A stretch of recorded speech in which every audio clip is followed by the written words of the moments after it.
আসসালামু আলাইকুম ওয়া রাহমাতুল্লাহ। হিন্দু ভাই বোনদেরকে আদাব। অন্যান্য ধর্মাবলম্বী ভাই বোনদের প্রতি রইল শ্রদ্ধা, সম্মান, ভালোবাসা। সম্মানিত ফলোয়ার্স, নন ফলোয়ার্স, দেশ ও প্রবাসের যারা যে যেখান থেকে আজকের রিলসটি প্লে করছেন, সকল প্রাণপ্রিয় বন্ধুদের জানাচ্ছি আন্তরিক শুভেচ্ছা, অভিনন্দন, সুস্বাগতম। প্রিয় বন্ধুরা, চলুন সময় নষ্ট না করে ভিডিওটি শুরু করা যাক। Let's go. 3 ধরনের মানুষের কপালে সারা জীবন দুঃখ লেগেই থাকে। 1.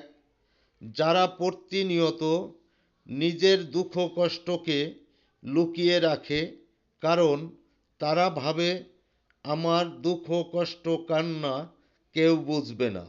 2. যারা ভালোবাসে কিন্তু সেটা প্রকাশ করতে পারে না, চোখে থাকে গভীর অনুভব, মুখে নেই ভাষা। 3. যারা মানুষের উপকার করে কিন্তু বিনিময় পায় শুধু অবহেলা। সকল বন্ধুদের সুস্বাস্থ্য, দীর্ঘায়ু কামনা করছি। আমিন।